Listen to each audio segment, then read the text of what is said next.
presidente, con mis saludos a la señora ministra. Un saludo muy especial también a todos los colegas del Senado, a los colombianos que nos escuchan, en especial a los educadores y a los estudiantes, que sé que están muy pendientes de este debate.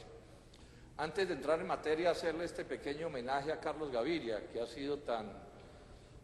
recibido tantas expresiones de cariño de tantos colombianos en estos días, y es recordar que Carlos Gaviria fue profesor de tiempo completo de la Universidad de Antioquia más de 30 años. O sea, la primera profesión, el primer oficio de Carlos fue el de profesor, y fue un profesor de altísimo nivel. Pero además, y esta es una cosa que se conoce menos, Carlos Gaviria fue un profesor que luchó duro la defensa de la universidad pública.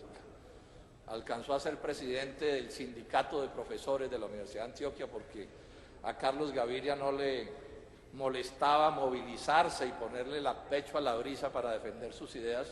Tanto luchó que alguna vez un rector policía lo echó de la universidad, y si después pudo continuar como profesor fue porque el movimiento estudiantil con su lucha logró reintegrarlo. Que sea este pues otro pequeño homenaje a la persona.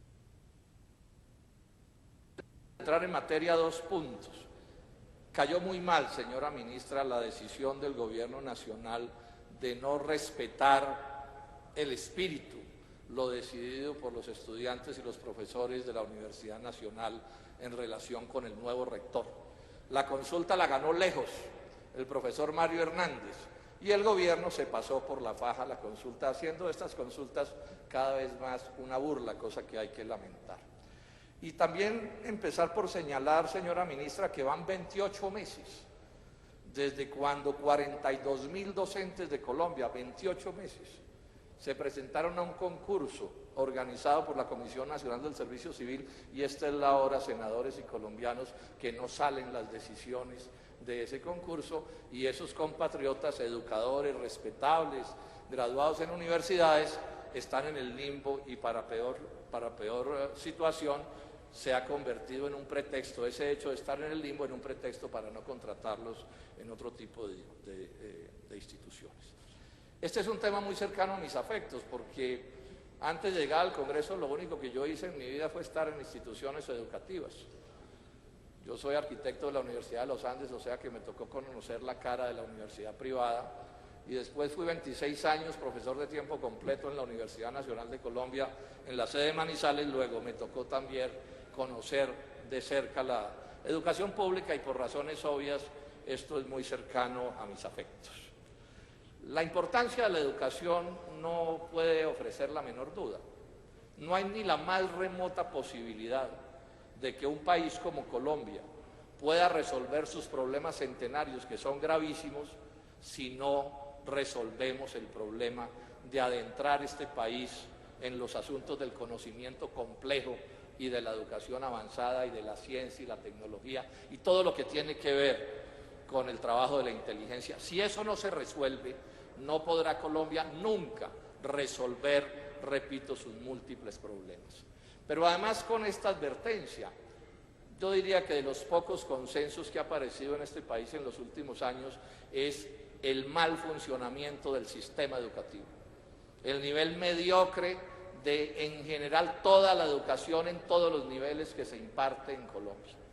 Y digo que sobre esto aparece un consenso porque en la izquierda democrática llevamos diciéndolo hace por lo menos medio siglo, protestando, quejándonos, FECODE, las organizaciones de profesores universitarios, los partidos de la izquierda señalando esto, y por fin la élite de este país en los últimos meses ha aceptado que aquí lo que hay es un desastre. Lamentemos sí que solo aceptaron nuestras advertencias de 50 años cuando algún gringo, algún mister de alguna institución importante del mundo señaló que esto realmente era una especie de mar de mediocridad. La parte grave del asunto, ¿cuál es? Cuando ya por fin reconocieron que esto funciona súper mal, el presidente Juan Manuel Santos, lejos de buscar la solución de verdad de las causas de ese problema, se ha dedicado a presentar pajaritos de oro y a hacer mucho ruido sobre educación sin modificar ni una sola de las causas que hacen que Colombia tenga uno de los peores sistemas educativos de América Latina y del mundo. Vamos a ver a lo largo de mi intervención cómo esto se ha vuelto demagogia. La revolución no es educativa, la revolución es la revolución de la demagogia impulsada por el presidente Juan Manuel Santos. Advierto también que no voy a tratar todos los aspectos que podrían tratarse. Este es un tema complejo, lleno de asuntos. Por ejemplo, no voy a hablar de pedagogía, no voy a hablar de la educación no formal, tipo SENA, que es importantísima, y que le dañaron sus finanzas. Ya quedó demostrado que con la reforma tributaria le dañaron sus finanzas. Tampoco me voy a referir a que Colombia es el país del mundo o uno de los países del mundo que menos invierte en ciencia y tecnología, para no mencionar un 13% de analfabetismo que también nos avergüenza ante el mundo civilizado. Voy a centrar mi intervención en el tema de las finanzas, que aun cuando no es el único tema importante en educación, por supuesto es una condición necesaria para que el sistema educativo funcione. Pero antes de avanzar, permítame insistir en la mala calidad de la educación, y lo voy a hacer leyendo un par de frases de Rodolfo Ginás, que es uno de los científicos más importantes que ha producido en Colombia y que a mi juicio hace una radiografía perfecta y muestra la gravedad de lo que está pasando. Dice Rodolfo Ginás: el nivel de educación en Colombia es más bajo de lo que debiera ser, es más bajo de lo que debería ser. O sea que en términos relativos estamos muy mal. Pero miren lo que agrega, y esto ya es la desproporción de la gravedad del problema. Dice Ginás: señora ministra, oigo con frecuencia, estamos mejorando paulatinamente. Dice Ginás: oigo con frecuencia que estamos mejorando paulatinamente. Y eso no es verdad, afirma Ginás. Nos estamos quedando atrás comparativamente. No solo estamos lejísimos de donde está la vanguardia de la ciencia y el conocimiento en el mundo, sino que la ventaja que nos están sacando es cada vez mayor. O sea, este país se está hundiendo en el atraso, en el subdesarrollo, en la pobreza y en la miseria, porque todo esto va junto. Todo esto va por completo junto. ¿Cuál es la importancia del conocimiento? Detengámonos un poco sobre eso. La especie de los seres humanos es una especie que no toma de la naturaleza como la naturaleza nos da, sino que toma de la naturaleza transformando la naturaleza. Transformándola con herramientas, transformándola con tecnologías, transformándola en últimas con conocimiento, es lo que quiero enfatizar en este momento para no hacerme largo. O sea, los seres humanos hemos creado este mundo maravilloso en el que estamos a punta de comprender mejor el funcionamiento de la naturaleza, de ser capaz de transformarla cada vez más y de ser capaz de transformar nuestra propia existencia. Esos son los avances en las llamadas ciencias naturales, que tienen que ver con toda la cuestión de la transformación del mundo de la física, de las matemáticas, de la química, de la biología, de tantas cosas, y tiene que ver también con estas creaciones, digamos, puramente humanas, para llamarlas así, como es el mundo de las ciencias sociales, la filosofía, la literatura, las artes, la historia, etcétera, etcétera. Sin esto, sin avance de esto, no hay absolutamente nada que hacer. Cada avance de la humanidad es en últimas un avance del conocimiento. Cada avance de la ciencia y la tecnología, lo que tiene detrás es un avance del conocimiento. Alguien decía que la tecnología es la base de todo progreso y que la tecnología es la expresión material del conocimiento, sin quitar la importancia, por supuesto, a todo lo que tiene que ver con el mundo de las ciencias sociales. Luego, en resumen, el desarrollo del conocimiento es la clave. No hay progreso social que no esté antecedido por un progreso del conocimiento. Y no hay progreso del conocimiento, no hay progreso que no genere nuevos saltos en el progreso del conocimiento, porque además el conocimiento se acumula. Esto es, digamos, la base de todo este debate. O sea, ¿está Colombia inmerso en estas ideas? ¿Reconoce estas ideas o por el contrario en la práctica las rechaza sin ser capaz de controvertirlas? Y a pesar de que esto es así, miren ustedes la paradoja: durante milenios el conocimiento avanzó con extrema lentitud en la historia de la humanidad, porque era un conocimiento que se transmitía en el seno de la familia, de padres a hijos.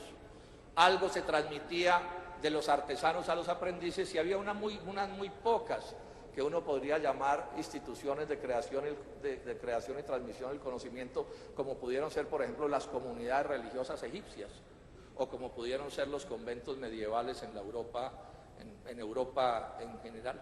Durante milenios, entonces, el conocimiento se movió con extrema lentitud, porque estaba, repito, preso de la esfera de lo privado, era lo que lo privado pudiera hacer con eso.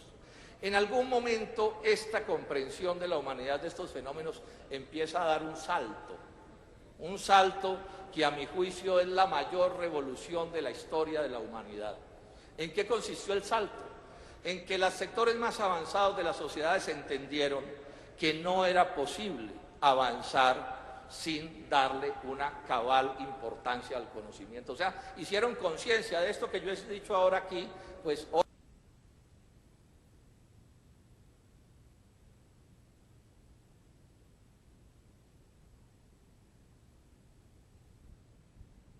Música, me gusta.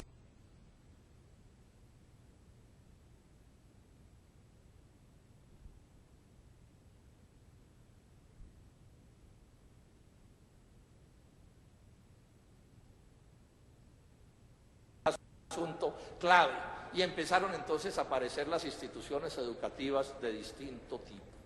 Y en ese proceso hay un momento en que aparece una idea que es, a mi juicio, la que hace todo este fenómeno realmente revolucionario, y es que aparece la idea de que el conocimiento, la enseñanza, el avance de la comprensión de los fenómenos debe tratarse con la idea de que sea un avance universal.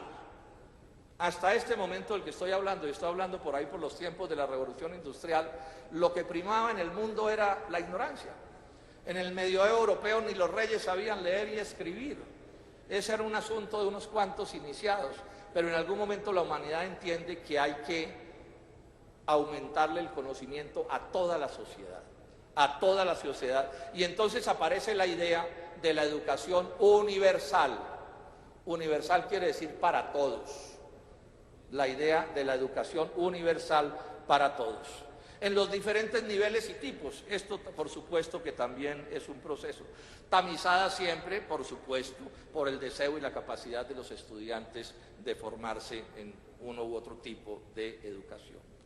Y al aparecer esta idea, aparece una que va con ella, y que probablemente en su momento de esto no se habló, pero que hoy toca advertir, y es que esa educación, esa transmisión y esa creación de los conocimientos debe ser de buena calidad, pues porque si no, pues resulta ser un fracaso y una estafa. Esto, repito, hay que decirlo ahora, porque en el mundo del libre comercio y del neoliberalismo, como el fraude se ha convertido en la norma, entonces uno tiene que pedir una Coca-Cola y advertir, oiga, pero que sea Coca-Cola, ¿sí? Porque si no son capaces de hacerle trampa hasta en una gaseosa de ese tipo.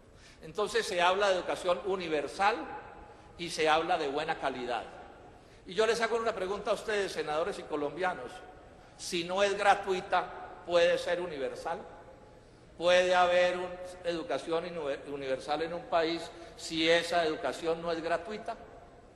Por supuesto que no, porque el acceso a la educación es un acceso a un bien que es por definición costoso. Y por definición estas son sociedades, todas las del mundo, y Colombia particularmente, son sociedades llenas de pobres, de paupérrimos, de personas en la miseria, de clases medias bajas que no tienen capacidad para comprar ningún tipo de educación, o que tendrían capacidad para comprar una educación mediocre. Entonces aquí termina apareciendo, como una de las ideas más democráticas de la historia del género humano, la idea de que la educación debe ser universal, debe ser de buena calidad, debe ser gratuita, y para que pueda ser gratuita tiene que ser pública y tiene que ser pagada por el Estado, porque ¿quién más va a pagarla? Y este es el centro de este debate, señora ministra. Está el gobierno de Colombia, este y los anteriores, persiguiendo este paradigma, esta idea, o por el contrario lo que está haciendo es actuar en contravía de estas realidades y asegurando que este país se quede preso del subdesarrollo. Y entonces, como esto es de esta manera, y esta es la realidad concreta e irrefutable, la humanidad da otro paso, y es que responsabiliza al Estado de este problema de la educación. O sea, y ustedes miran todos los países, sea que cumplan o que no cumplan, tienen que reconocer que este es un problema del Estado, porque el Estado es además la principal palanca económica de cualquier sociedad.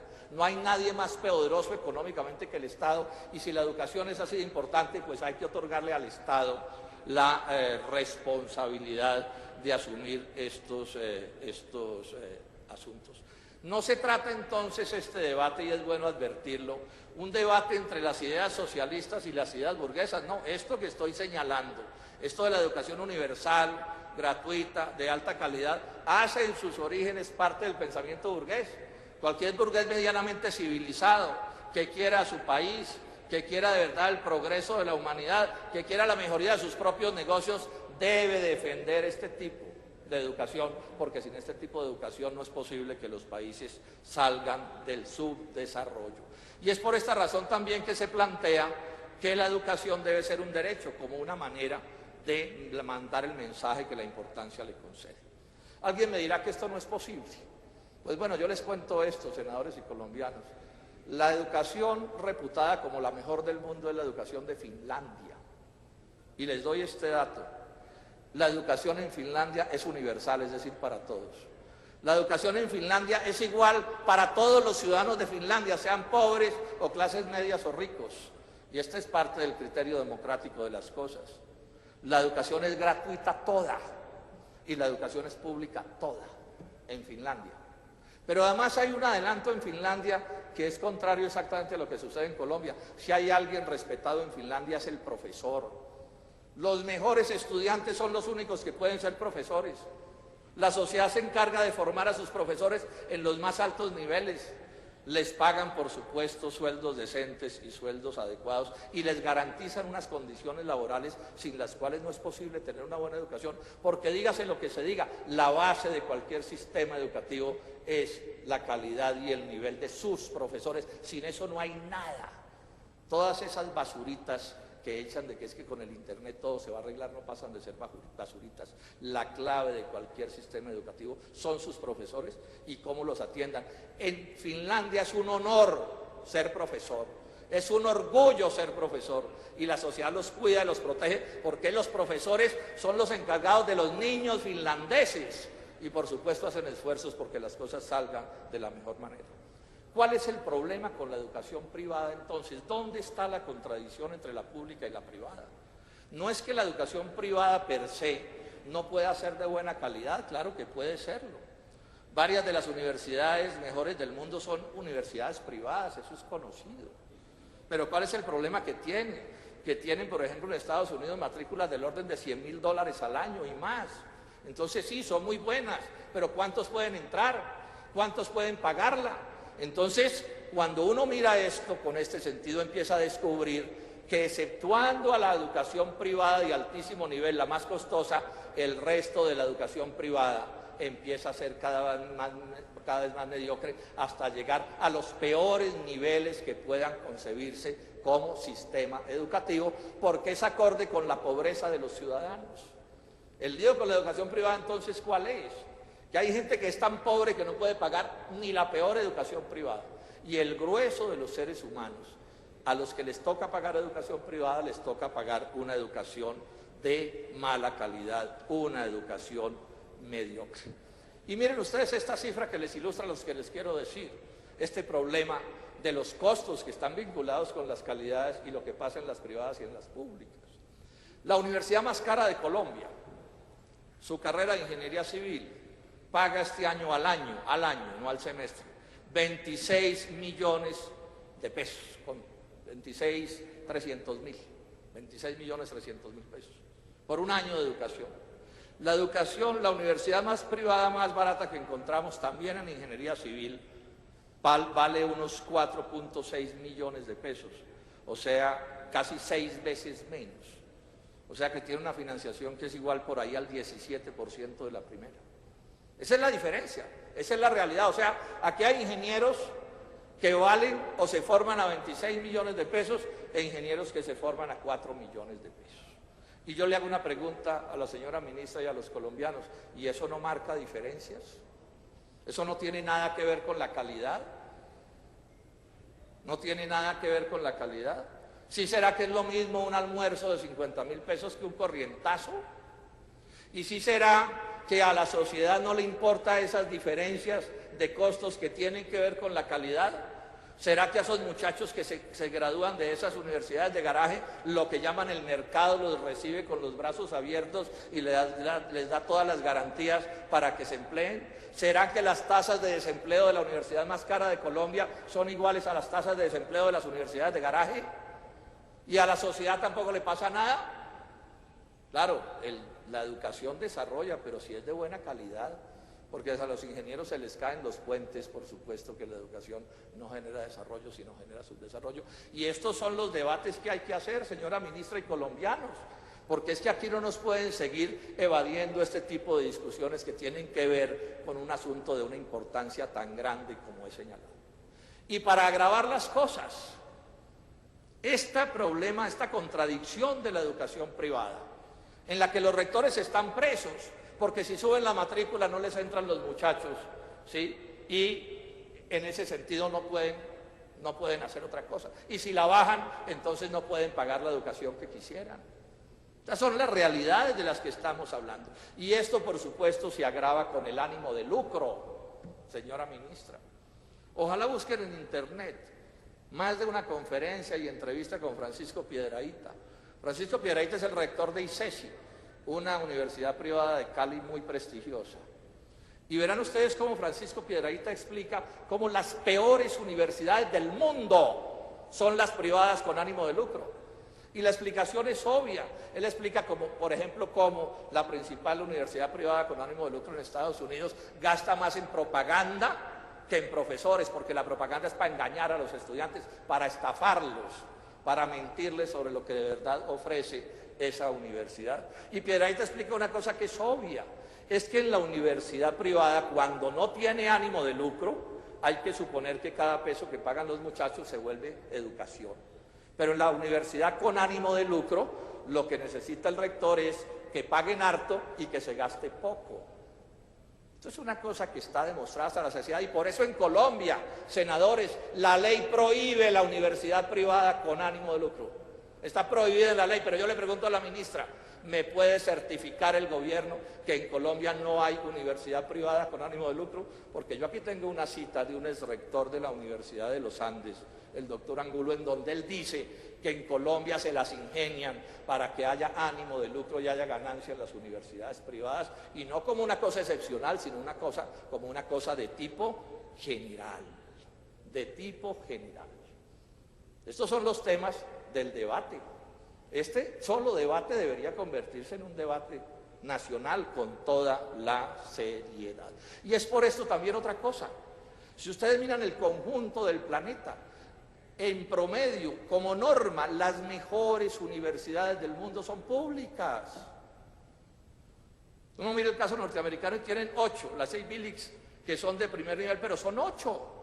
Y en el otro extremo está la Universidad de Phoenix y las otras que son con ánimo de lucro, que son basura como universidades, y en el centro del poderoso aparato de conocimiento norteamericano están las universidades públicas de todos los estados, que son muchísimas más que las famosas 8 que mencioné.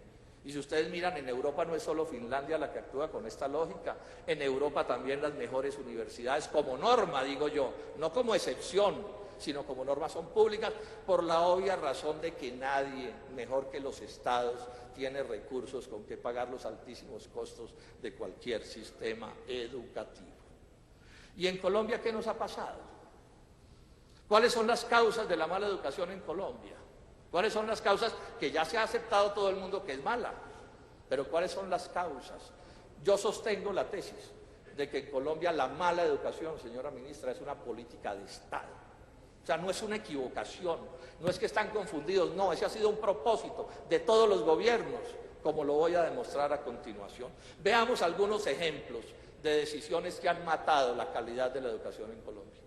En el gobierno de Carlos Lleras, tan reputado como sabio, ante una crisis de edificios, de espacios donde generar educación, se inventaron la doble jornada. La doble jornada, entonces unos muchachos estudian por la mañana y otros por la tarde en el mismo edificio. Y eso les pareció una genialidad. ¿Y saben qué quiere decir eso? Se mencionó aquí una vez Quiere decir que los muchachos de la doble jornada están en las aulas 30% menos a lo largo de todo su colegio que los que están en doble jornada por la mañana y por la tarde. 30% menos de clases. 30% menos de clases, y eso fue política de Estado. Y algunos de ustedes de pronto me dirán, no, es que no sabían, el doctor Carlos Lleras no entendió y no se dio cuenta. Y entonces yo les hago una pregunta a ustedes. Si nadie se dio cuenta, ¿por qué las élites colombianas a lo largo de todos estos años han puesto a sus hijos preciso en aquellos colegios que excepcionalmente en el país tienen doble jornada? Si no se sabía, si no se entendía, ¿por qué la élite colombiana asume la lógica que es la que se asume en esta decisión, y es que los hijos de los ricos tienen 30% más de clases que los hijos de los pobres, o de los ricos, o de algunas clases medias? ¿Por qué se toma esa decisión? ¿Fue inconsciente? ¿No se dieron cuenta? No, fue consciente, y todos los gobiernos hasta este han mantenido la doble jornada como una política educativa del Estado colombiano. Y no me digan que es que no hay plata, no me digan que es que no hay plata, lo que no ha habido es voluntad política para que esa cosa se resuelva de otra manera. Ya mencioné la importancia de los docentes, y miremos cómo ha tratado la sociedad colombiana a los docentes. Es una campaña sistemática de décadas para vilipendiar, para maltratar a los docentes. Todavía es común la idea en Colombia de que la educación es mala por culpa de los profesores, maltratados de mil maneras, perseguidos, mal valorados, irrespetados. Yo les pregunto a cualquiera de ustedes, senadores de la República, ¿alguno de ustedes quisiera tener un hijo que fuera profesor en primaria o secundaria? ¿Alguien en Colombia piensa como los finlandeses que les resulta ser un orgullo para un padre que un hijo sea profesor? Por supuesto que no, porque en este país se ha maltratado sistemáticamente al profesorado, sobrecargados en horas de clase, con demasiados estudiantes en el aula, eso están todas las estadísticas para demostrarlo, y pésimamente pagos. Pero además no solo pésimamente pagos, sino que hay un diseño, señora ministra, hoy para bajarle los salarios a todo el sistema educativo de primaria y secundaria en Colombia, o de básica de media. Lo explico con algún detalle para que ustedes vean lo torcido de lo que está pasando. Hoy en Colombia, los docentes más viejos están en el estatuto docente. Y esos docentes más viejos tienen unas garantías del estatuto docente. Su salario de enganche es por ahí 1.400.000 pesos, que es bien malo para una persona que tiene título universitario. Pues bien, cada vez son menos los profesores en el estatuto docente, porque se inventaron una cosa que se llama el 1278, un decreto en donde los docentes públicos no tienen los mismos derechos del estatuto docente y tienen un salario de enganche menor incluso que ya el malo que mencioné.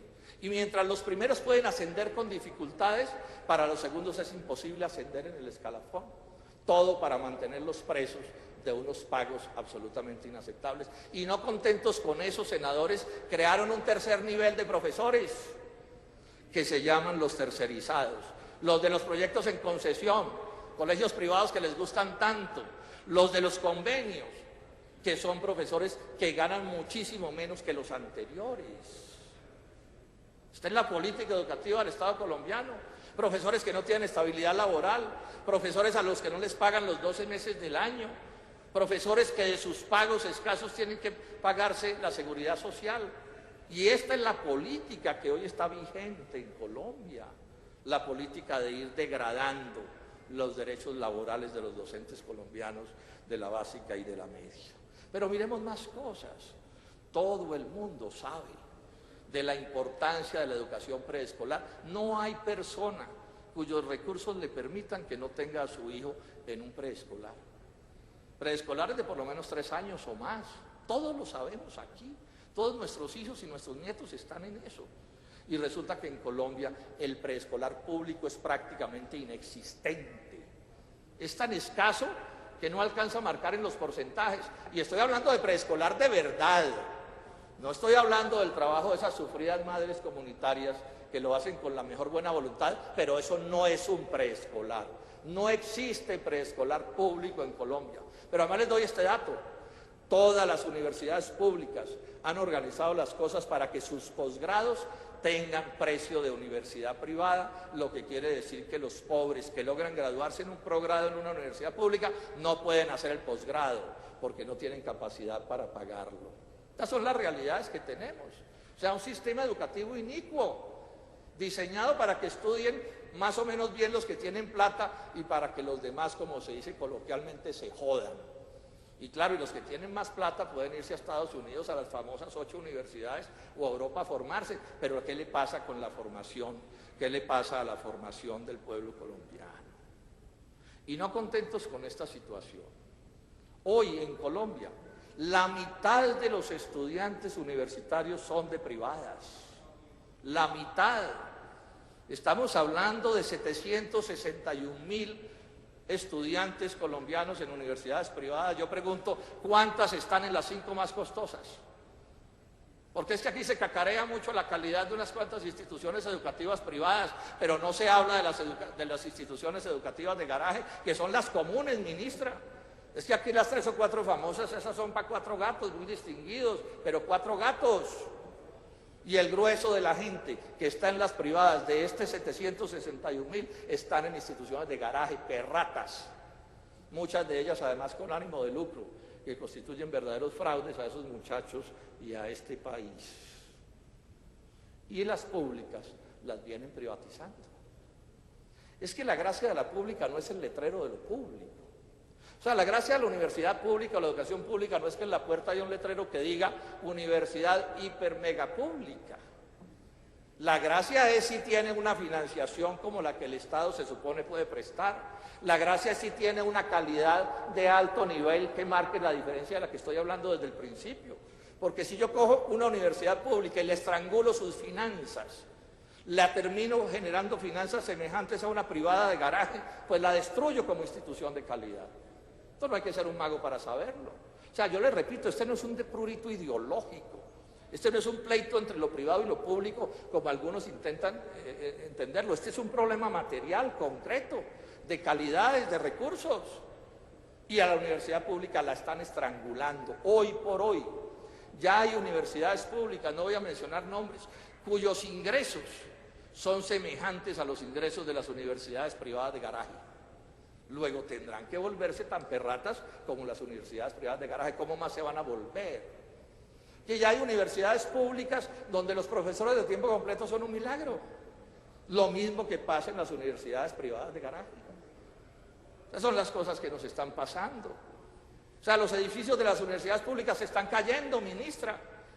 Ojalá no suceda, pero un buen día podría haber un desastre de proporciones inmensos en alguna universidad o en algún colegio público colombiano, porque el edificio le caiga encima a los muchachos. El número de docentes de tiempo completo no es el que debería ser. Eso lo llenaron de catedráticos y de docentes ocasionales porque les salen más baratos. Y todos sabemos que la base de una buena educación es el profesor de tiempo completo y el profesor de dedicación exclusiva. Las bibliotecas no tienen las dotaciones que deberían tener. Los laboratorios no tienen las dotaciones que deberían tener. Los viajes de estudio prácticamente desaparecieron de las universidades públicas. Y además les suben las matrículas a los muchachos. Y la gente más pobre de Colombia ya no logra entrar ni siquiera a las universidades públicas porque se las han venido privatizando. 14 billones de pesos vale el déficit de las universidades públicas. Dicho por los rectores de las universidades públicas, que en general son gobiernistas. 14 billones para atender sus necesidades.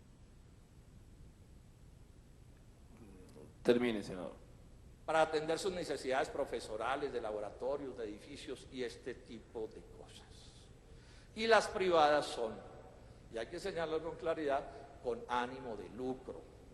Dice el mismo rector que cité hace un momento de alguna universidad privada colombiana, que por ejemplo, no voy a decir con nombre propio, él dice que el Politécnico Gran Colombiano, señora ministra, pertenece a una multinacional de la educación que se llama la Whitney. Y yo pregunto, ¿el Ministerio de Educación qué está haciendo sobre eso? Es que aquí es un delito la universidad pública con ánimo de lucro. Mientras no cambie la ley, así es. El doctor Santos intentó cambiar la ley, pero no pudo. Afortunadamente el estudiantado colombiano lo derrotó en ese propósito. Porque educación privada con ánimo de lucro, lo dice el rector del ICESI, el doctor Francisco Piedradita, es igual a educación perrata, de mala calidad, es igual a la estafa a los derechos de los estudiantes y a los derechos de progreso nacional. Y creen que este desastre de la privatización se va a resolver con créditos del ICETEX. Más privatización, más negocios para el capital financiero, más negocios para el Banco Mundial y los muchachos estrangulados que no son capaces de pagar las deudas asumidas porque cuando salen además tampoco tienen trabajo porque además el grueso del crédito del ICETEX se va a universidades privadas que no están ni siquiera, ¿cómo se llama?, calificadas. Ni siquiera cumplen con ese mínimo nivel del cual deberían cumplir. Termino haciendo, con esta presentación hasta aquí, un par de comentarios en relación con la política educativa de este Santos II del presidente de la República. Lo primero, en el alma del santismo sigue la política de la educación con ánimo de lucro. Sigue en el alma del santismo. La ministra de Comercio se ufana de promover negocios educativos en las zonas francas. Los colegios por concesión que se están impulsando son instituciones de la privatización. En el plan de desarrollo se dice que se va a crear infraestructura educativa con APPs, o sea, infraestructura educativa con ánimo de lucro, para el negocio, porque las APPs son negocios, son inversiones con ánimo de lucro. Y ya mencioné lo que está pasando con estas transnacionales que están apareciendo por aquí. El gobierno nacional entonces ha dicho que van a hacer de Colombia el país más desarrollado en América en un poco de años, en el 2025, en el 2030, no sé cuánto. Yo voy a leer aquí, señor presidente, dos cosas que dijo la ministra Gina Parodi cuando se discutía el presupuesto nacional de este año. Porque es que este problema de si se tiene buena calidad de educación o no, si se tiene jornada única o no, no es un problema de echar cuentos, eso es un problema de recursos y de decisiones prácticas, o si no, no puede suceder. Miren lo que dijo la doctora Gina Parodi aquí en el Congreso, cito Al Tiempo de septiembre 24 del año pasado. Ella dice que le ampliaron un poco el presupuesto en ese momento, pero advierte, no es suficiente, dice textualmente la información. Y dice, se requiere ampliar programas como el de alimentación, extender el bilingüismo, avanzar en la jornada única, y agrega, por lo tanto requiero de 4.6 billones de pesos adicionales, que no le dieron. Y en otra información relativa a ese mismo momento, esta de RCN, dice la ministra que el presupuesto asignado al sector no alcanzará para cubrir las necesidades y requerimientos. Sigue la información. Durante el debate de las comisiones económicas de Senado y Cámara, la funcionaria dijo que Colombia es el país de la región latinoamericana que menos invierte en educación y dejó constancia de que con la plata prevista no es posible cerrar la brecha entre la educación pública y la privada. Sugirió que con los escasos recursos queda en duda la promesa de la campaña del presidente Santos de convertir a Colombia en el país más educado de América Latina. Yo diría que no es que quede en duda, es que no va a suceder. No va a suceder porque estos no son actos de magia. Pero además, como en Colombia todo se dice y nada se demuestra, aquí tampoco nos han hecho una demostración de eso qué quiere decir. O sea, ¿cuáles son los mejores países de América Latina? ¿Qué es lo que tienen? ¿Qué es lo que tenemos nosotros? ¿Cómo los vamos a sobrepasar? No, simplemente se hace una frase y esa frase se repite y se repite y se repite y se repite. Y bueno, terminan convenciendo a la gente por el simple ejercicio de repetir las cosas, pero no hay una sola demostración que permita probar que Colombia, que está bien rezagado en América Latina, como ha dicho la propia ministra de Educación, va a superar en algo a los países que nos superan. ¿Cuál es la historia de la jornada única? Ya lo dije, esta es una vieja reivindicación de la izquierda democrática y del sindicalismo, del magisterio y de los estudiantes colombianos. Eso de la doble jornada, eso es un esperpento. Y está bien que se mencione la importancia de tener jornada única. El problema es que solo se menciona porque cuando uno mira, y ya no me da el tiempo para detenerme, cuando uno mira los recursos, las determinaciones que se están tomando para que esa jornada única no sea carreta, sino que suceda efectivamente, entonces no aparece nada que demuestre que eso va a suceder, por lo menos en un plazo prudencial, que no sea una cosa, quién sabe, para quiénes, porque repito, no dan las cifras. Pero además hay una cosa que es muy grave en esto y que tiene muy irritados y con toda la razón a los educadores colombianos. Uno de los presupuestos de esto de pasar a jornada única o extendida, como la llama el alcalde Petro, que tampoco es jornada única, y se hace demagogia al respecto, es sobre la base de tercerizar a los docentes. O sea, otra vez poner a los docentes a pagar los platos rotos, y aquí insisto, ministra, no se haga ilusiones de que ustedes van a poder tener el magisterio que se necesita para desarrollar la educación colombiana sobre la base de sueldos de hambre o medidas de darles látigo e impedir que asciendan en el escalafón o pullarlos de las distintas maneras como lo vienen haciendo. Eso no va a suceder.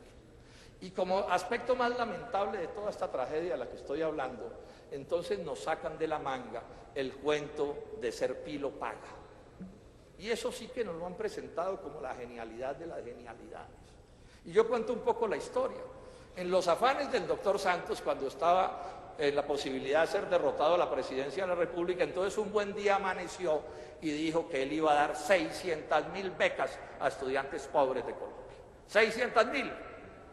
Para la posesión se le habían desaparecido 200.000 y ya en la posesión solo habló de 400.000.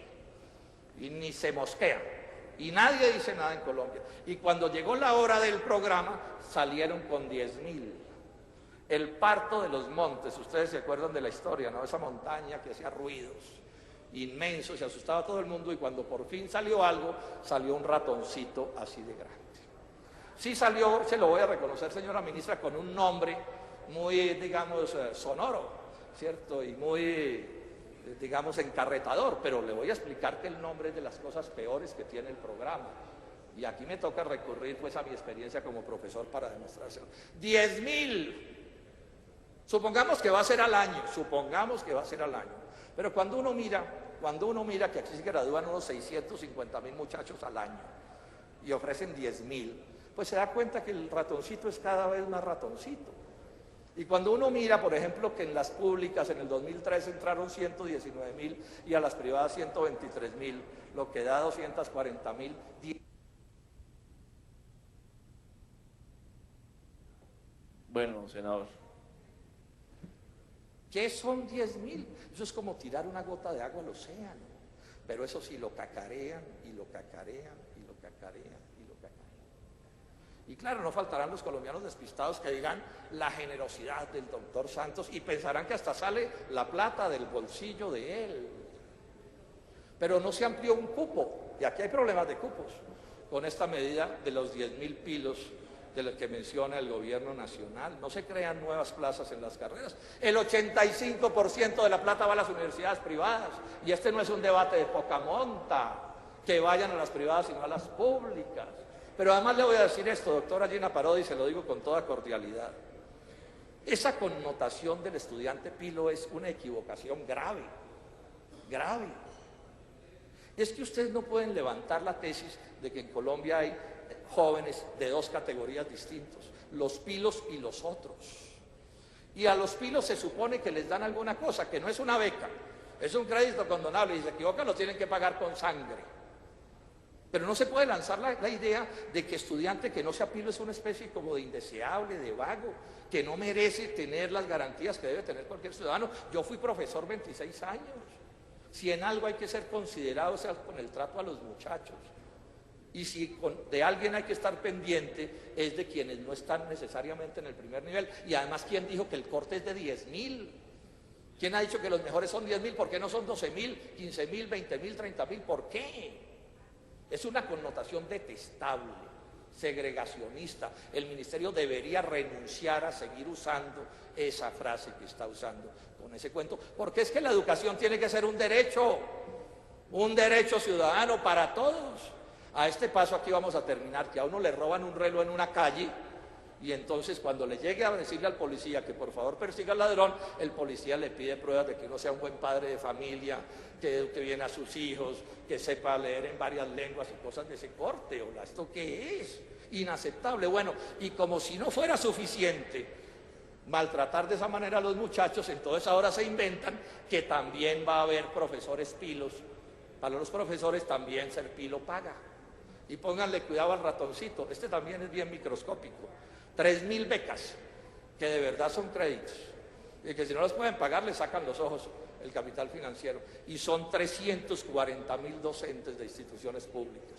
340.000, esto da menos del 1%, para ocultar una cosa que es gravísima. Es que en Colombia el Estado no se preocupa por mejor formar a sus educadores porque les ha dejado la responsabilidad a ellos como particulares. Mientras en Finlandia el deber de educar a sus docentes y llevarlos a maestrías y a doctorados es un deber del Estado. En Finlandia es el Estado el que hace eso. Aquí cogen a los profesores bien mal pagos, bien mal maltratados, bien vilipendiados, a quienes obligan a rebuscarse la vida en otros menesteres a que se paguen su educación. Y de pronto nos salen con que el profesor Pilo sí le pagan y entonces montan otra vez la segregación. ¿Qué pasa con los demás? ¿Por qué los maltratan de esa manera, que es a lo que estamos asistiendo? Por último, decir esto, señor presidente. La ley esa que aprobaron en los días del escándalo de la San Martín fue un falso positivo. Eso no resuelve el problema de las universidades privadas, no lo resuelve. La San Martín es la punta del iceberg. O sea, aquí cuántos escándalos van de universidades privadas en actos francamente delictivos. Yo vuelvo y le pregunto al ministerio, ¿me certifica el ministerio que no hay ni una sola universidad privada en Colombia que funcione con ánimo de lucro? Esas universidades privadas además se han vuelto como una especie de reinos y los rectores o los dueños son como reyes, con vacas con aire acondicionado. Inclusive supongamos que no se roben ni un peso, pero es que eso solo no garantiza que las cosas funcionen. ¿Qué derechos tienen los estudiantes y los profesores de esas universidades? Tiene más derechos ciudadanos un estudiante para discutir sus derechos en el restaurante del frente de la universidad donde compra un corrientazo que el derecho que tiene a preguntar de cómo le están manejando la universidad que él sostiene con su matrícula. Cero derechos a los profesores y a los estudiantes, cero actitud democrática en esas instituciones educativas. Muchas se han vuelto además como directorios políticos. Son casi que de propiedad de ciertos sectores políticos y además las subsidia el Estado. Y no responden por nada, hacen lo que se les antoja. Eso es lo que pasa en las universidades privadas. No voy a decir que en todas, pero voy a decir que en muchas, porque esto es vox populi y lo conoce cualquiera que quiera investigarlo. Por último, decir esto, ¿por qué es tan mala la educación en Colombia?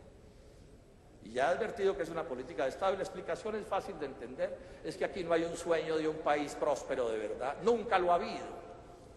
Y es obvio la idea de dime qué país quieres y te diré qué educación necesitas. Si lo que quieren es un país como este, pues esa educación es apropiada. Si quieren un país especializado en la producción de materias primas agrícolas y mineras, no necesitan más educación. Si quieren dejarle a los alemanes y a los franceses y a los gringos y a los japoneses el mundo complejo de la ciencia y del conocimiento y quedarnos nosotros aquí en la mediocridad productiva, esas universidades están buenas. Y la élite siempre podrá irse para las Ivy Leagues a estudiar, digamos, como debe ser y como debería ser para todos los ciudadanos de este país. Digo como conclusiones, la educación de mala calidad es en Colombia una política del Estado, no es un error, eso es lo que tienen definido, eso es lo que están haciendo y es lo que va a seguir haciendo el presidente Juan Manuel Santos. La política del Estado debe ser educación universal y de alta calidad. Debe ser gratuita y pública como política de Estado, porque si no, no es posible lograr ni la universalidad ni la calidad. Y yo no digo que no pueda haber universidad privada o educación privada, puede haberla, pero habrá que vigilar que también sea de alta calidad, porque aquí no se puede permitir el Estado que sigan estafando a los muchachos y estafando al país en cierto tipo de instituciones.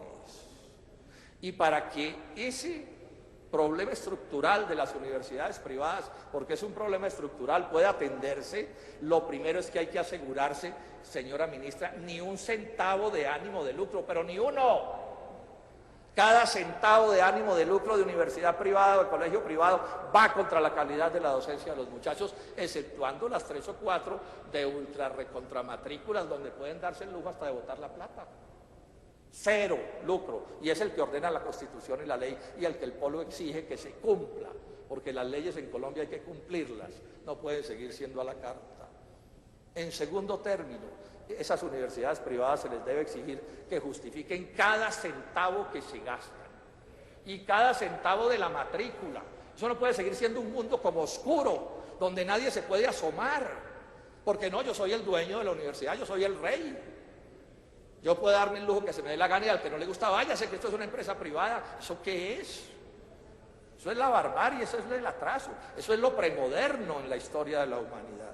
Y en tercer término, no se puede hablar de controlar para que en las universidades privadas las cosas sigan bien, señora ministra, porque usted nombre 2 o 3 supervisores que además le afectan negativamente la autonomía universitaria, particularmente a las públicas. Eso no se puede así. Lo único que conduciría a algún tipo de mejoría en estas condiciones detestables que estoy explicando es que haya dentro de esas instituciones democracia interna para los profesores y los estudiantes. O sea, darles todo el poder a los estudiantes y a los profesores para que se organicen, para que hablen, para que reclamen, para que estén presentes en las juntas directivas de esos negocios o de esas empresas, para que alguien interesado en la calidad se preocupe por lo que sucede, porque en estas instituciones en general la única preocupación es como la de los viejos comerciantes de las máquinas registradoras de los otros días, que lo único que les preocupaba era si sonaba o no la caja registradora. Y por supuesto que en esas condiciones no es posible tener la educación que se tiene. Yo no soy optimista en persuadirlos y en convencerlos, le digo a los amigos del santismo, ni en general pues a las fuerzas que han manejado a Colombia. No me hago esa ilusión, esto no lo digo precisamente para esas fuerzas, sino para el conjunto de los colombianos y para llamar a los colombianos todos, a los estudiantes, a los profesores, a los que de verdad queremos una patria próspera, amable, desarrollada, civilizada, adentrada en el mundo de la producción compleja, de la alta ciencia, de la alta tecnología, un país civilizado de verdad, por alguna vez en esta historia, llamarlos a que nos movilicemos, a que luchemos, a que sigamos en ese sentido la experiencia de Carlos Gaviria, intelectual de altísimo vuelo, pero que nunca se sintió que se desdoraba porque iba a una manifestación del 1 de mayo, o hacía un reclamo, o acompañaba a un trabajador, o a un campesino, o a un indígena, o a cualquier colombiano que luchaba por el progreso de Colombia. Si no es luchando, estudiantes y profesores, este problema no lo vamos a resolver, porque este gobierno y la OCDE y el Banco Mundial y el Fondo Monetario Internacional tienen definida como línea la contraria: más privatización y más ánimo de lucro en las instituciones educativas colombianas. Muchas gracias.